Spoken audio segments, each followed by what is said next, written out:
The fluorescent lights hummed quietly above my lab bench as I peered through the microscope, adjusting the focus for what felt like the thousandth time this week.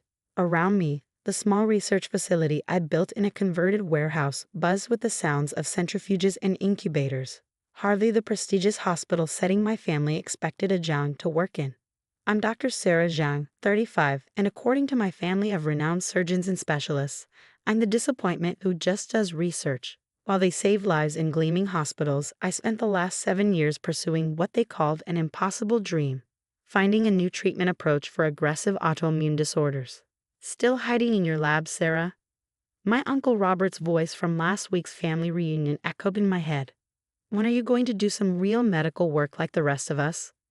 The monthly Zhang family dinner had been particularly brutal this time. My father, Dr. William Zhang, chief of surgery at Memorial Hospital, had made sure everyone knew about my cousin Angela's recent promotion to head of cardiology. Meanwhile, I'd sat quietly, not mentioning the breakthrough we'd had in the lab just days before. My phone buzzed. Another message from Dad. The position in Memorial's clinical practice is still open. Time to stop playing with test tubes and join the real medical world. I ignored it, focusing instead on the cell cultures in front of me. 7 years of research, thousands of failed trials, and finally, we discovered something unprecedented. Something that could change how we treat autoimmune diseases forever. Dr. John. Maya, my lead research assistant, appeared at my shoulder. The new trial results just came in from the independent lab. They've confirmed our findings. My hands trembled slightly as I took the report. The external validation we'd been waiting for. Proof that our treatment protocol wasn't just working, but working better than anything currently available. Have you told your family yet? Maya asked softly. She'd been there through all the ridicule, all the dismissive comments at medical conferences, all the funding rejections. They wouldn't understand, I replied, remembering last Christmas when my uncle had loudly proclaimed that researchers were just doctors who couldn't handle real patients. The irony was, I had handled real patients. I'd done my residency at one of the country's top hospitals, graduated first in my class from medical school. But watching patients suffer through treatments that were often as devastating as their diseases had driven me to look for better answers. My computer pinged, an email from the World Health Organization's Medical Research Board. The subject line made my heart skip. Breakthrough Treatment Protocol. Presentation request. They want us to present at next month's Global Medical Innovation Conference. I told Maya, my voice barely steady. They're calling our research potentially revolutionary. Dr. John. Another voice, Tom from the finance department. You should see this. He handed me a tablet showing multiple incoming emails from pharmaceutical companies, research hospitals, and medical investment firms. Word was getting out about our results. They're all interested in licensing or partnership discussions, Tom explained. The preliminary offers, well, you should look at the numbers yourself. The figures made me sit down, more zeros than I'd ever seen in one place. But it wasn't the money that made my hands shake, it was the validation. 7 years of work of being dismissed and doubted were about to pay off. My phone buzzed again, this time a message from Dr. Chen, my old mentor from medical school.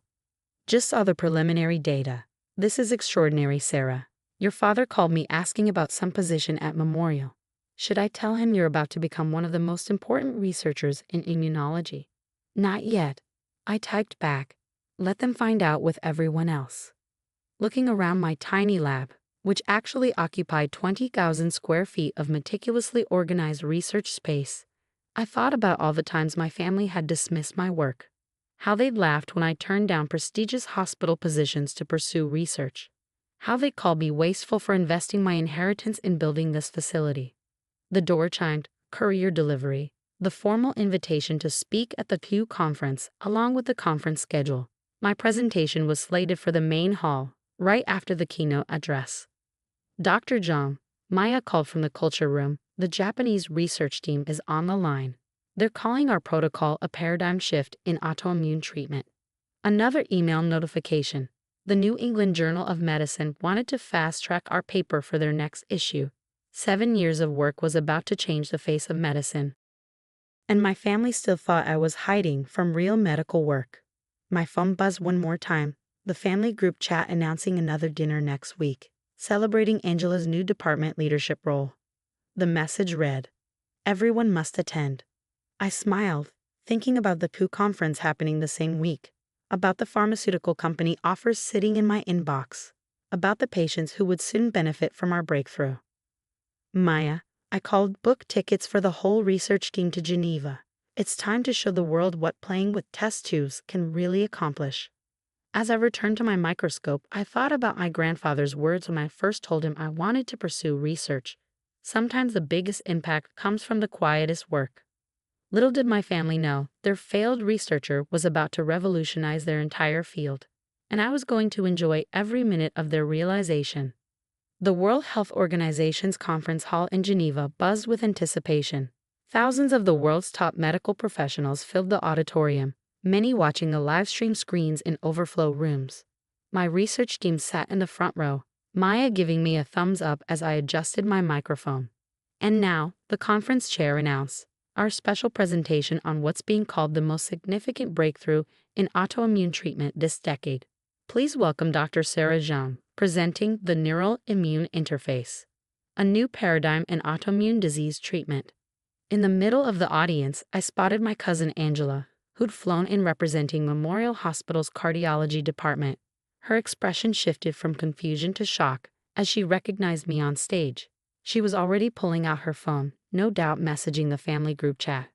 7 years ago, we started questioning the fundamental approach to autoimmune disease treatment. Instead of merely suppressing the immune system, what if we could retrain it? The next 45 minutes flew by as I presented our research, the breakthrough treatment protocol, the clinical trial results, the patient recovery rates that had initially seemed too good to be true. In conclusion, I said, showing the final slide, we're seeing an 87% complete remission rate in conditions previously considered irreversible. The treatment protocol has been independently verified by research teams in 4 countries, and we're beginning broader clinical trials next month. The applause was deafening. In the Q&A session that followed, leading medical researchers from around the world praised the innovation of our approach. The WHO's chief medical officer called it a revolution in autoimmune treatment. My phone was flooding with notifications. The family group chat had exploded. Dad, Sarah's presenting at WHO. Uncle Robert, turn on the medical conference live stream now. Angela, she's here. Her research, it's incredible. Aunt Marie, CNN is calling it a medical breakthrough. As I left the stage, I was swarmed by pharmaceutical executives, hospital directors, and research foundations. In the crowd, I spotted Angela trying to reach me. Sarah, she called out, her voice carrying a note of desperation. Why didn't you tell us? Would you have listened? I asked quietly, or would you have called it playing with test tubes again? Before she could respond, I was whisked away to a press conference. The next few hours were a blur of interviews, partnership discussions, and congratulations from the world's top medical professionals. That evening at the conference gala, my phone rang. Dad, the Memorial Hospital board just watched your presentation, he said, his voice uncharacteristically subdued. They're calling an emergency meeting to discuss establishing a research division. They want you to run it. I have my own lab, Dad. Sarah, please. We were wrong. What you've done, it's extraordinary. Yes, I agreed, watching pharmaceutical executives line up to discuss licensing deals with Maya. It is. And I did it without Memorial's help. The next morning, the magnitude of our breakthrough hit the mainstream media. Revolutionary autoimmune treatment could help millions, read the New York Times headline. My inbox filled with messages from patients desperate to join the clinical trials. A week later, I stood in my lab, my increasingly famous lab, looking at the offers that had poured in. Research grants, partnership proposals, speaking engagements. The small facility I'd built with my inheritance was about to become a major medical research center. The door chimed. My father stood there, looking older and humbler than I'd ever seen him. I came to apologize, he said, taking in the sophisticated equipment and busy researchers. We were so focused on traditional medicine, on what we thought success looked like, that you couldn't see there are many ways to save lives, I finished. He nodded, picking up a journal with our research on the cover. Your grandfather would have been proud. He always said the best doctors were the ones who thought beyond the obvious. Funny. I smiled. He told me something similar when I started this journey. Over the next few months, everything changed.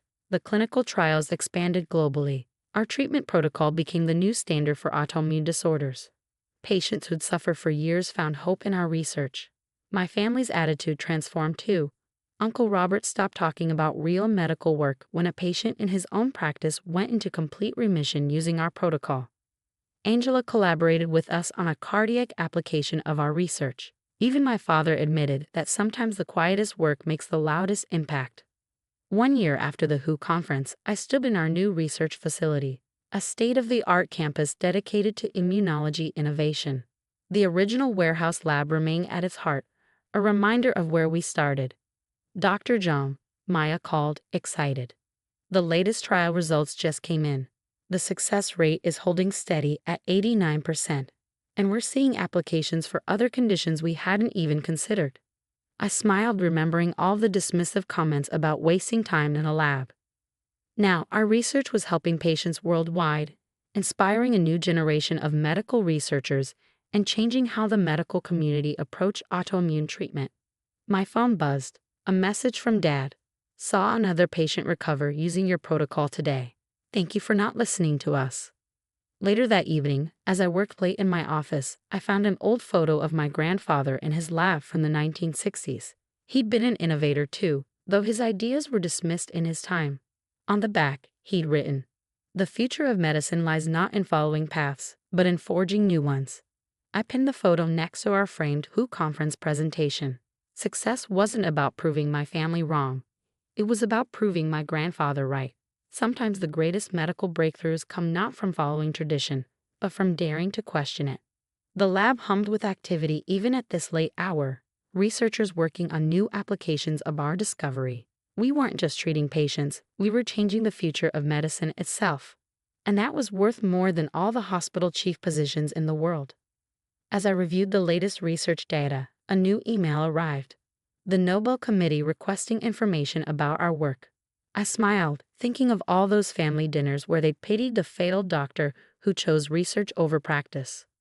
Sometimes the biggest success stories start in the quietest labs with someone brave enough to pursue what others call impossible. And sometimes the best revenge isn't proving others wrong, but proving yourself right in ways that help millions of people. After all, isn't that what medicine is really about?